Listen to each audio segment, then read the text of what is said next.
রাসূল বলছেন, শোনো, একবার যদি জান্নাতের মধ্যে যাও, যাওয়ার পরে তোমার মনের ফিলিংস হবে কি জানো নাকি? মনে হবে হারে পাড়ার যেই দোকানদার থেকে আমি পান খাইতাম, ওই জান্নাতি যে ওই পাড়ার দোকানদারটা আমার সাথে থাকতো, যেই বন্ধুর সাথে আমি সাইকেলের পিছনে চড়ে চড়ে স্কুলে গিয়েছি, ওই বন্ধুটাকে যদি পাইতাম, ছোটবেলায় আমার খেলার যে সাথী ছিল, আমার সাথে যে এই দোকানদার সম্পর্ক ভালো ছিল, আমার বেতন না হলেও বাকিটা আমাদেরকে দিত, ওই দোকানদারটা যদি পাইতাম। আপনি যাবেন, যাওয়ার পরে মনে হবে যেই বাচ্চাটার জন্য মিলাদ মাহফিলের পরে পকেটের মধ্যে দুইটা জিলাপি নিয়ে বান্ধে আসতেছে অনেক মুরব্বী, যুবকরা কয় কি বুড়ার বুড়ারে দুইটা জিলাপির লোভ সামলাতে পারে না, কয় কিনা তাবারক বান্ধে নিয়ে যায়, কোন বুড়ারে এইটা? আসল উদ্দেশ্য বুড়ার কিন্তু মুন্ন। বুড়া বলতেছে বাবারে একটা নাতি হোক, একটা ছোট বাচ্চা হোক।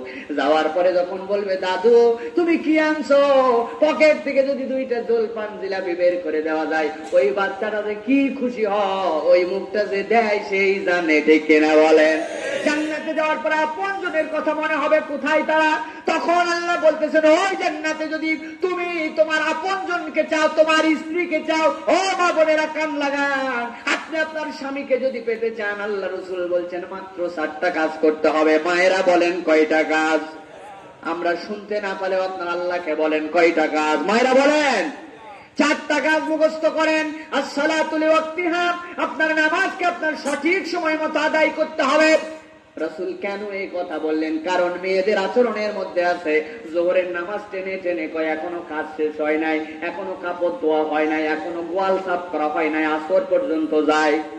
কথা বলেন।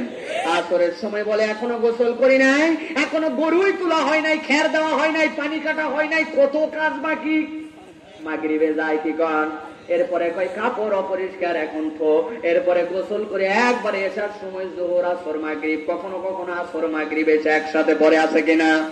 প্রিয় মায়েরা, আপনার প্রতি যদি গোসল ফরজ না হয়, আপনি ওযু করে আপনার পরিষ্কার কাপড় দিয়ে আপনি নামাজ পড়ে ফেলবেন। আল্লাহ রাসূল বলতেছেন সালাতুল ওয়াক্তিহা, আপনি খালি যদি ফরজটা আদায় করে দেন, আপনার বাকি ওযরের কারণে আল্লাহ বাকিগুলো আপনার সহজ করবেন, কিন্তু ওয়াক্ত মতো আদায় করতে হবে। 2 নম্বরে হচ্ছে আপনার জন্য রমজান মাসের রোজা রাখতে হবে। মেয়েদের থেকে বেশি রোজা কেউ রাখতে পারে না, ঠিক কিনা বলেন? কিন্তু কেন আল্লাহ রাসূল বললেন রমজানের রোজা রাখতে হবে? মায়েরা শোনেন, রমজানের মধ্যে 6 দিন 7 দিন 8 দিন আপনাদের শরীর নাপাক হয়, ওই সময় রোজা রাখতে পারেন না।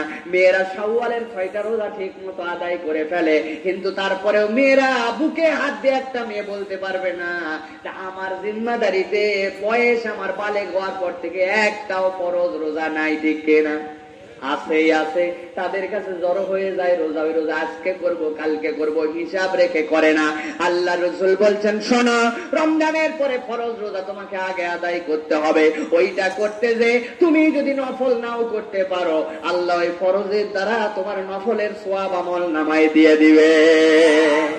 3 নম্বরে স্বামীর কথা ঠিক মতো শুনতে হবে, বৈধ নির্দেশ মানতে হবে। একবারে লিস্ট করে দিচ্ছেন 15 আইটেম, সব আনছে, কিন্তু 8 আনা দামের ম্যাচ আনে নাই। যেই না ম্যাচ আনে নাই, দেখছে বউ এমন ছাড়ি দিছে, তোমার সাথে 30 বছর ঘর করে আমি কি পাইলাম? কোরার মাথা, ঠিক কিনা কন? আরে হাজার হাজার টাকার দামের জিনিস আসলে 8 আনার এক ম্যাচ আনতে ভুলে গেছে। বেচারি বরের অবস্থা তো বড় বাকি কন। এরকম আচরণ করা যাবে না। প্রিয় মায়েরা রে, স্বামীর বৈধ নির্দেশগুলো মানতে হবে। রাসূল বলছেন শোনো, আল্লাহ রাব্বুল আলামিন কারো পায়ে সিজদা করা জায়েজ করেন নাই, স্বয়ং আমি মুহাম্মদুর রাসূলুল্লাহর জন্য জায়েজ নয়। দুনিয়ার অন্য কেউ কি রাসূলের থেকে বড় হতে পারে নাকি? কথা বলেন। এখন পীরের পায়ে সিজদা দেয়, অমুকের পায়ে সিজদা দেয়, 1 নম্বরের লম্পটেরা, ওরা রাসূলের থেকে নিজেকে বড় ভাবতেছে। আবার দলিল দেয় আল্লাহ তো আদমকে সিজদা করতে বলছিল, কয় কিনা? আরে বদমাইশ, আদমকে সিজদা করতে বলছিল, ওই ওহী কি রাসূলের প্রতি আসছিল নাকি তোর উপরে আসছিল? ওহী কার উপরে আসছিল? কথা বলে না। রাসূলের প্রতি ওহী আসছিল। ওহী প্রথম তুই শুনছিলি না? আবু বকর রাদিয়াল্লাহু আনহু কে শুনছিল?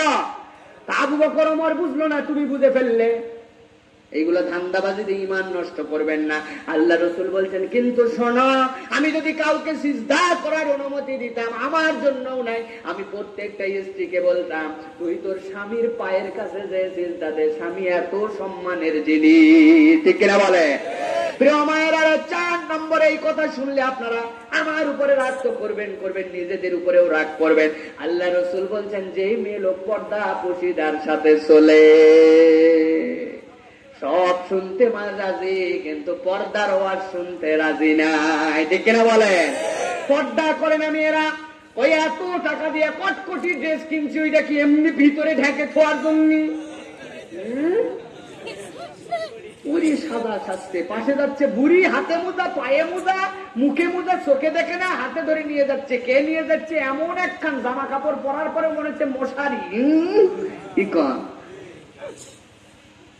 মায়েরা, পর্দা যদি করতে পারে আল্লাহর হুকুম অনুযায়ী, দুনিয়ার কারো হুকুম অনুযায়ী না, এই 4টা আমল যদি করতে পারেন, আল্লাহ বলছেন, হুম ওয়াজওয়াজুহুম ফি জিলালিন আলাল আরাইকি মুত্তাকিউন। ও দুনিয়ার মানুষ শোনো, আমি আল্লাহ রাব্বুল আমিন গ্যারান্টি দিলাম, শোনো শোনো, আমলে সালে যদি করতে পারো, ইমানের সাথে যদি আমলে সালে করতে পারো, আমি আল্লাহ হুম হা হুমা হুম আরবি যারা বোঝেন, এইটা সেই টার্মের মধ্যে সবাই আছে। তোমার আত্মীয় স্বজন, পাড়া পড়শি, বন্ধু বান্ধব, একসাথে যারা ওয়াজ শুনছিলে, ওয়াজের মাহফিলে দাওয়াত দিছিলে, সবাইকে আল্লাহ রাব্বুল আমিন এক জান্নাতের মধ্যে হাজির করে দেওয়া কোনো ব্যাপার না। আল্লাহু আকবার বলে। আল্লাহ বলছেন এবার দ্বিতীয় ঘোষণা, ওয়াজওয়াজুহুম।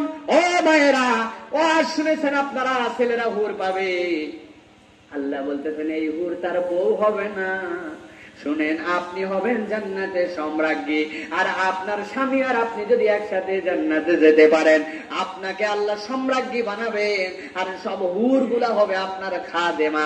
বলেন তো বোনেরা, বাড়ির কাজের মেয়ে কোনোদিন বাড়ির মালিক হতে পারে নাকি? আল্লাহ বলতেছেন, ওয়াজওয়াজুহুম ফি জিলালিন আলা আরাইকি মুত্তাকিউন। এরকম একটা চেয়ার থাকবে, ওই চেয়ারে স্ত্রী বসবে, পাশের চেয়ারে স্বামী বসবে, উপরে ছায়া দেওয়া থাকবে, সামনে এরকম জান্নাতি মজলিস হবে। আপনি সম্রাজ্ঞী, আপনার স্বামী সম্রাট, ওই জান্নাতে আল্লাহ এরকম ভাবে আপনাকে সম্মান দান করে দিবে। আল্লাহু আকবার।